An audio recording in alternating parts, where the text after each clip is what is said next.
But let's move on now to Suella Braverman, because a storm is brewing on British shores after the Home Secretary, in her Conservative Party conference speech last night, set off what can only be described as a hurricane. The wind of change that carried my own parents across the globe in the 20th century was a mere gust compared to the hurricane that is coming. Here to discuss this, our immigration lawyer Ivon Sampson and former Brexit Party MEP Ben Habib. Welcome to both of you. Good morning. Ivon, let me start with you. A lot of people will be critical of what Suella Braverman said. It's clearly very evocative language. You know, the winds of change were something that even people who perhaps weren't old enough to remember them is a kind of a phrase which conjures up the independence movements in Africa, the way that people moved across Europe and came to this country to live and to seek a new life and all of that. And this is a very different suggestion she's making. People do care about this issue, and there's massive, massive disagreement about it. Do you think she was right to say what she said? No, I don't think she was right. I think it was divisive. I think that I've not heard a Home Secretary use that type of language. And I think what she's doing is electioneering and using that platform to do that.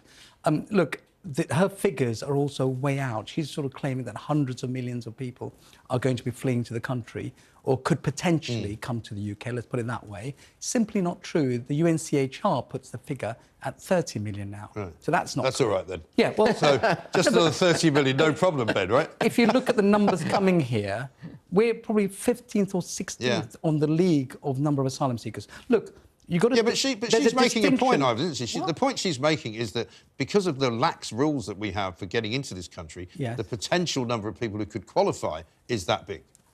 There's a distinction between genuine asylum seekers and economic migrants. I'm all for remove economic migrants immediately. Yeah. We've already got powers to do that.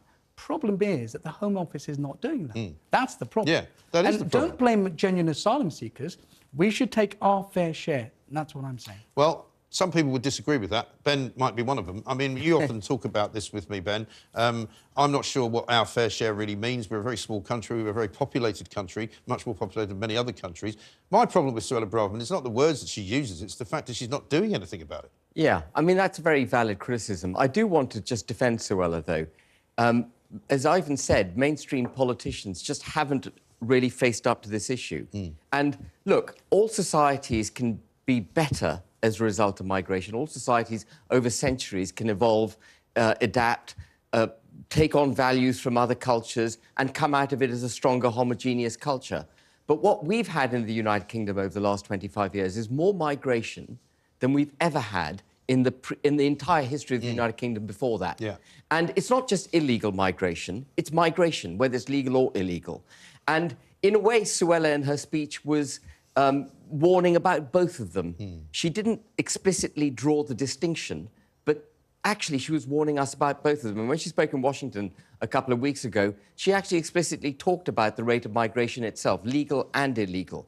And we must be aware of that as a society, not just because of the economic burden that all these migrants create for the country, but for the danger that they pose to the social fabric. And we see this. Multiculturalism is not working because we're not getting an evolution of our society in a homogeneous manner. What we're getting is lots of different cultures operating in silos and often abutting against each other. And you know, we've seen violence, for example, as a result of this. So all hats off to Suella for having the courage to stand up and call it out, because we can't, we cannot treat the problem if we don't diagnose it properly in the first place.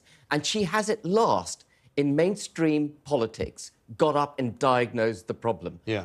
But I do agree with you. Her action, sadly, is very lacking. Yes. And what I would like to see, and Ivon may disagree, I can't remember what Ivon's view is on this, we have debated before, but what I would like to see is border control being exercised. It seems to me the entire Western liberal democratic world has given up on border controls. If you turn up at someone's border and demand to walk across, or in our case... Although that's changing, isn't it? Because we've seen the French are now saying that they're going to putting border guards back on the border in south of France, Ventimiglia, a place I know very well, because it's the only place you can go for lunch in another country and come back in the same couple of hours. But they're now putting border guards there because they say that people coming in from Italy are a problem. The Germans are saying the same thing, and there's no doubt, I don't think, that we're in a very different situation, Ivon, now than we've ever been, even in our lifetimes. You know, it used to be quite difficult to go from country to country in Europe. Now it's very easy. People are coming in by the hundreds of thousands into Italy, and they're all going to end up in Calais, and many of them will end up here. And so there does need to be a sort of controlled number, I think, doesn't there now? Look, I agree with you. There has to be a control number, but can I just take issue with 2 points that Ben made? The first point is that net migration is too high. Well, it's the government's policy. Yeah. It's the points-based system. They brought that in. And it is Suella who's responsible for 600,000. The second point is that... Well, it's worse than 600. It's 1.2 million they're bringing in. Well... They're saying 800,000 are going out. And 500,000 illegal people here already. The other point is the economic burden. Simply not true. I mean, students spend £30 billion in our economy. Migrants pay taxes. Migrants actually pay twice for NHS services. They pay an annual fee for any treatment they may or may not receive. And who do they pay that to? The Home Office. And they also pay national insurance contributions. The actual fact... If they're working... I disagree. If they're working in a job in which they are charged national insurance, but if they're working a car wash, I very much doubt they're paying national insurance. I'm talking about legal migrants. Well, they might be legal. Yeah. These guys might be here legally, but they might not be working in a legal job. And that's like saying we don't have drug dealers. You know, we do have drug dealers. They don't pay tax. The majority of people are working legally who come here. The 600,000 that came last year, coming on skilled worker visas. Those people, and they're paying national insurance. They're paying for their treatment. So please don't say that it's economic burden. But hang on. You're not allowed to argue amongst yourselves here. This is my show. Here's the thing. The bottom line, though, is if they're bringing dependents, which some of them are, for example, on a student visa, which is madness to me. Yes, they're bringing in money to the country, but if they're bringing dependents, whether they're children or whether they're aunties or uncles or whatever it is, they then become a slightly less beneficial segment, because they've also got then people who are going to be dependent upon services and government money being spent as well, right? Most students come as single people. They're young people. They're coming here to study. They don't have white... Why do we even have a law that allows them to bring dependents? Well, those are the rules. But they're ridiculous rules. But they need to change. Well, then change your government. Yeah. But the well, point... change the rules, no? Yeah. Yes, but those are the rules brought in by the government. And really, it's minute, the amount of money we're talking about. It really... Well, everybody says that this amount of money is minute. It does not affect the waiting list. There is an absolute economic burden. In fact, I'd go further, Ivon, and say there's economic disruption as a result of the rate of migration that we're getting. We are replacing British-born citizens with cheap offshore labour. We're operating a third-world economic model and breaking our labour markets at the same time is exacerbating a housing problem, exacerbating waiting lists on the NHS, exacerbating the burden on our infrastructure, water and drainage and everything else. We can't grow this population in this country at the rate at which it's growing through migration, unless the economic I think it's important, Ivon, and I'm not sitting here blaming asylum seekers or even illegal migrants. I mean, if I was an illegal migrant, I'd come here as well, because it's an absolute beautiful place to come and live, and it's a lot better than where you came from. And you know, if you set your feet down on a beach somewhere near, Deal, you'll be able to live here. So I don't blame them at all, but I do blame the system, and the system doesn't work. And I'd ask you this question: why is the Home Office so useless? You must deal with the Home Office on a regular basis. I mean, why are they so absolutely useless at their jobs? The Home Office, or the government, let's say, are, firstly, the civil servants and ministers not working effectively together. There's definitely a disconnect between the two. So what the ministers want is not being implemented by the civil service. Not properly trained decision makers. Quite often I see refusal letters with wrong names, wrong nationalities.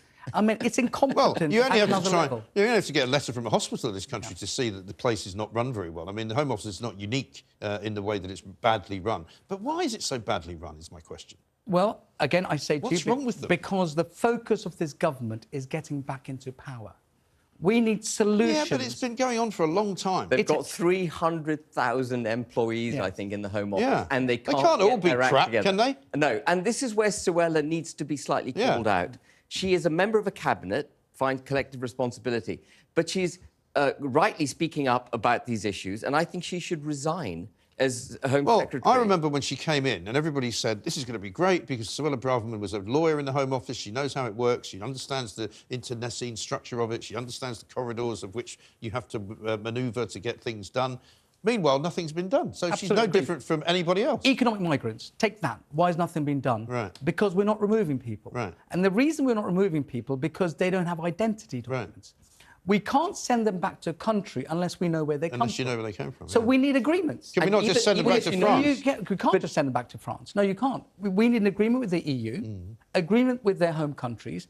We need to get these agreements in place so we can remove people.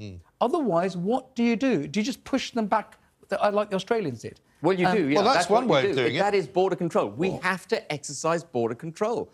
And the Italians have to do it. The Western Balkan countries have to do it. Greece has to do it. It's critical. And the EU is squarely responsible here. The EU has absolutely hollowed out these nation states. They're not prepared to stand up for themselves. They're being overrun. Lampedusa, no other way to describe it, completely overrun. It is. With illegal migrants. And they're going to make their way into Italy through the Schengen zone. They can travel right across Europe. And guess what? They don't go to Poland. Why? Because Poland has a zero-tolerance approach. Yeah, well, over in Tripoli, they think Schengen's an actual destination. You know, they think it's a town somewhere in Holland. The way forward is not to breach international treaties. Yeah, I know. That's a bad look for our country. It may be a bad look. We've got to have proper policies and decisions to remove people. Yeah, well, That's the responsibility I've got the answers of the for all of this, right? But I haven't got time to tell you what they are. You have to come back. Mike! Rishi Sunak... That's the answer. I'm going to leave you hanging on a thread here because Rishi Sunak has let us down once again. Apparently, he's going to do his speech earlier than he was meant to do it, and he's going to do it in a minute.